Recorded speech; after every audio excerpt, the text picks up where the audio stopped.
Hi, Titli, this little corner of the internet. Day 26 আমার বিছনা গোছানো কমপ্লিট। আরেকজন যাচ্ছে সানডে স্কুল, আজকে রবিবার, তাই জন্য সানডে স্কুল আছে সকালবেলা 8টা সাড়ে 8টার থেকে। তারপরে উঠে গেছে, এসে ক্লান্ত হয়ে গেছে, খেয়ে দিয়ে আগে ঘুমিয়ে নিয়েছে। এবার ঘুমোতে সবাই গেছে আর ইনিও এসছে সার্ভিসিং করতে। তারপর উনি সার্ভিসিং এমনভাবে করলো আমার মেয়েটাকেই তুলে দিল। তো যাক, আমার মেয়ে উঠে স্নান টান করলো, করে উঠেই খিদে পেয়ে গেছে, স্নান টান করে খিদে পেয়ে যেতে ঘ্যান ঘ্যান করছে।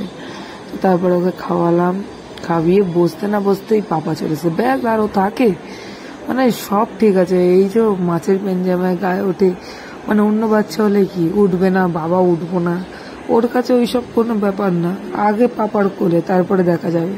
তারপর পাপার কাছে একটু হাপি টাপি খেয়ে এখন দই খেতে বসেছে। ওর দাদান দই এনে দিয়েছে, টুকটুক টুকটুক করে খাচ্ছে একটু একটু করে, মুখ পুরো ভেটকেছে। তারপর বিকালবেলা 3জন মিলে বেরালাম, যাচ্ছি মায়ের বাড়িতে। মায়ের বাড়িতে লাড্ডুকে রেখে, কারণ ওর জন্য একজন অপেক্ষা করছে, আমাদের হাবুসোটা, ও বসে রয়েছে ওর জন্য। তারপরে তিনজন মিলে বেরালাম, বেরিয়ে ওকে রেখে দিয়ে আমরা তেল ভরতে যাচ্ছি 2জন মিলে। তারপরে এই রাস্তাটা অনেকেই চিনবেন, শান্তিনগরের রাস্তা। যাচ্ছি আমরা গাছতলায় তেল ভরতে।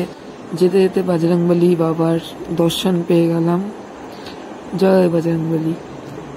তারপরে গেলাম তেল ভরতে, তেল ভরে নিয়ে বাড়ির দিকে রওনা দেবো।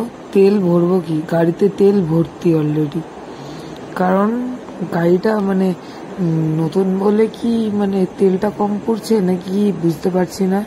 তেল পুরো ফুল ট্যাঙ্ক, তারপরেও আমরা 100 টাকা ভরছি, পুরো মুখের সামনে চলে এসছে তেল।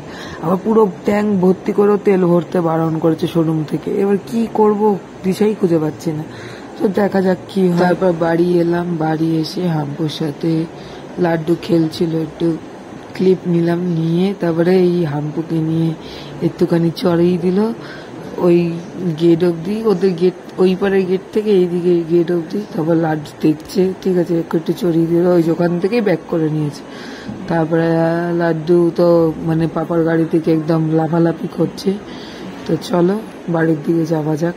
তো চলো, টাটা বাই।